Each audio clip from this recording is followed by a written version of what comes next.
ಬೆಳಗಾಂ ಜಿಲ್ಲೆಗೆ ಒಂದು ಈ ಕರ್ನಾಟಕದಲ್ಲಿ one of the prestigious district ಅಂತ ಒಂದು ಜಿಲ್ಲೆಯಲ್ಲಿ ನಮ್ಮ ಇಲಾಖೆಯಿಂದ ಮತ್ತು ಈ ಗವರ್ಮೆಂಟ್ ಅವರು ಕೂಡ ನಮಗೆ ಒಂದು ದೊಡ್ಡ ಜವಾಬ್ದಾರಿಯನ್ನು ಕೊಟ್ಟಿದ್ದಾರೆ.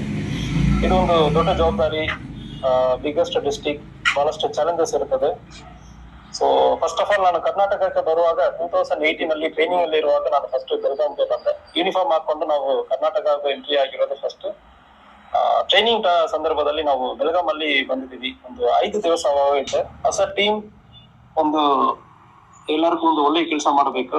ಸೊ ನಮ್ಮ ಉದ್ದೇಶ ಏನಂದ್ರ ಬೆಳಗಾವಿ ಜಿಲ್ಲೆಯಲ್ಲಿ ಫಸ್ಟ್ ಆಫ್ ಆಲ್ ನಾವು ಜನರ ಜೊತೆ ಮಾತಾಡ್ತೀವಿ.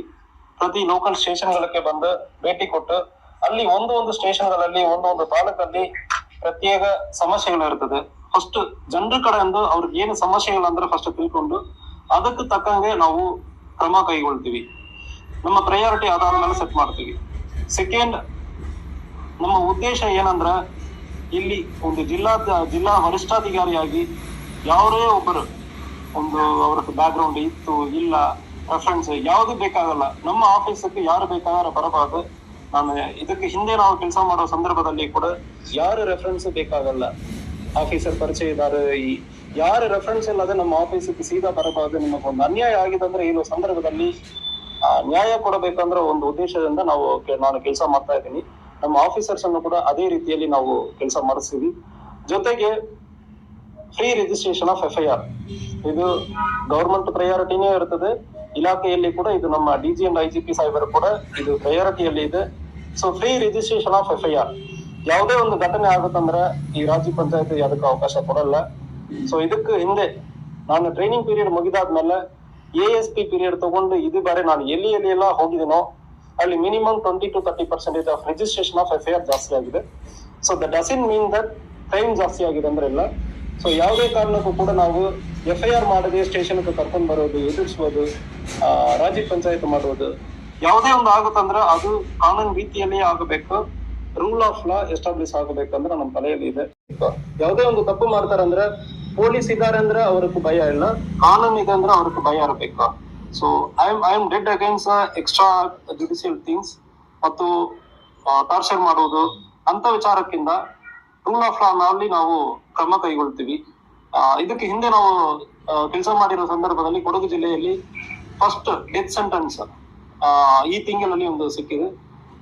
2025 ಮಾರ್ಚ್ ತಿಂಗಳಲ್ಲಿ ಆಗಿರುವ ಕೇಸಲ್ಲಿ ಡಿಸೆಂಬರ್ ತಿಂಗಳಲ್ಲಿ ಡೆತ್ ಸೆಂಟೆನ್ಸ್ ಅನ್ನು ನಾನು ತಗೊಂಡಿದ್ದೀನಿ.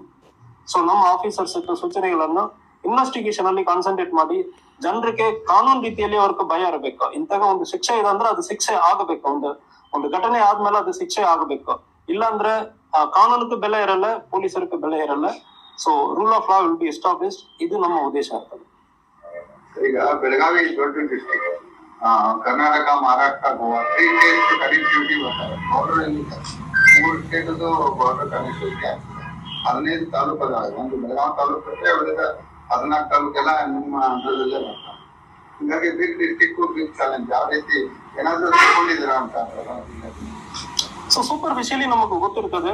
So policing is same, law is same. So ಇಷ್ಟು ದೊಡ್ಡ ಜಿಲ್ಲೆ ಇದೆ ಅಂದ್ರೆ ಕೂಡ ನಮಗೆ ಅಷ್ಟು ಸಹಕಾರ ನೀಡುವುದಕ್ಕೆ ನಮಗೆ ಆಫೀಸರ್ಸ್ ಅಷ್ಟೊಂದು ಸಹಕಾರ ನೀಡ್ತಾರೆ. ಅಡಿಷನಲ್ SP ಇರ್ತಾರೆ, ಇದು DSP, ಒಂದು ಸೆನ್ DSP ಇದ್ದಾರೆ, 6 DSP ಇರ್ತಾರೆ. ಸೊ ಅಷ್ಟು ಪೊಲೀಸ್ ಸ್ಟೇಷನ್ಗಳು ಇರ್ತದೆ. So it is manageable. Law and order wise ನಮಗೆ ಬೇಕಾದಷ್ಟು ಫೋರ್ಸ್ ಇರ್ತದೆ. ಎಲ್ಲಿ ಒಂದು ಸಮಸ್ಯೆ ಆಗುತ್ತೆ ಅಂದ್ರೆ ನಾವು ಮೊಬಿಲೈಸ್ ಮಾಡೋದಕ್ಕೆ ಬೇಕಾದಷ್ಟು ಫೋರ್ಸ್ ಇರ್ತದೆ. ಸ್ಟ್ರಾಂಗ್ DR ಇರ್ತದೆ. ಸೊ ಮತ್ತು ಸಿಟಿ ಇರ್ತದೆ ನಮಗೆ ಇಮಿಡಿಯೇಟ್ಲಿ ಸಹಕಾರ ಮಾಡೋದಕ್ಕೆ. ಸೊ ಜಿಲ್ಲೆ ದೊಡ್ಡದಿದೆ ಅಂದ್ರೆ ಕೂಡ ಅದಕ್ಕೆ ತಕ್ಕಂಗೆ ನಮಗೆ ಪೊಲೀಸ್ ಫೋರ್ಸ್ ಕೂಡ ಇರ್ತದೆ. ಅದರಿಂದ ಇಟ್ ಇಸ್ ಮ್ಯಾನೇಜಬಲ್. ಇದಕ್ಕೆ ಹಿಂದೆನೆ ಮ್ಯಾನೇಜ್ ಮಾಡಿದರೆ ನಾವು ಮ್ಯಾನೇಜ್ ಮಾಡ್ತೀವಿ. ಬೆಳಗಾವಿಯಲ್ಲಿ ಈ ಹಿಂದಿನ SP ಅವರು ಕೂಡ ಅದ್ರ ಬಗ್ಗೆ ಬೇಜಾರು ವ್ಯಕ್ತಪಡಿಸಿದ್ರು. ನಿಮ್ ಸಿಬ್ಬಂದಿಗಳು ಎಷ್ಟೇ ಪ್ರಯತ್ನ ಮಾಡಿದ್ರು ಎಲ್ಲ ಒಂದ್ ಕಡೆ ಅದು ರೇಷೋ ಇದೆಲ್ಲ ಕಡಿಮೆ ಆಗ್ತದೆ. ರೋಡ್ ಆಕ್ಸಿಡೆಂಟ್ ಬಗ್ಗೆ ಹೇಳ್ತಾ ಇದ್ರ. So it is a collective responsibility. ಒಂದು ಉದಾಹರಣೆ ಕೇಳಬೇಕಾದ್ರೆ, ಸೊ ಒಂದು ಜಿಲ್ಲೆಯಲ್ಲಿ ರೋಡ್ ತುಂಬಾ ಸರಿ ಇಲ್ಲ. ಹೋದ ವರ್ಷ 100 ಆಕ್ಸಿಡೆಂಟ್ ಆಯ್ತು. ಎಲ್ಲಿ ರೋಡ್ ತುಂಬಾ ಸರಿ ಇಲ್ಲವೋ ಆ ಏರಿಯಾನಲ್ಲಿ ನಾವು ನೋಡೋ ಸಂದರ್ಭದಲ್ಲಿ ವೆಹಿಕಲ್ ಮೂವ್ಮೆಂಟ್ ತುಂಬಾ ಸ್ಲೋ ಆಗಿ ಹೋಗಿದೆ. ನೆಕ್ಸ್ಟ್ ವರ್ಷ 60 ಆಗಿದೆ. ಸೊ ಇದು ಒಬ್ಬರ ರೆಸ್ಪಾನ್ಸಿಬಿಲಿಟಿ, ಪೊಲೀಸ್ ರೆಸ್ಪಾನ್ಸಿಬಿಲಿಟಿ ಅಂದ್ರೆ ಮಾತ್ರ ಇಲ್ಲ. ಜನ ಜವಾಬ್ದಾರಿಯಿಂದ ಗಾಡಿ ಓಡಿಸಬೇಕು. ರೋಡ್ ಚೆನ್ನಾಗಿದೆ ಅಂದ್ರೆ ಗಾಡಿ ನಾವು ಬೇಗ ಓಡಿಸ್ತೀವಿ. ಇದು ಸೊಸೈಟಿಯಲ್ಲಿ ಕಲೆಕ್ಟಿವ್ ರೆಸ್ಪಾನ್ಸಿಬಿಲಿಟಿ.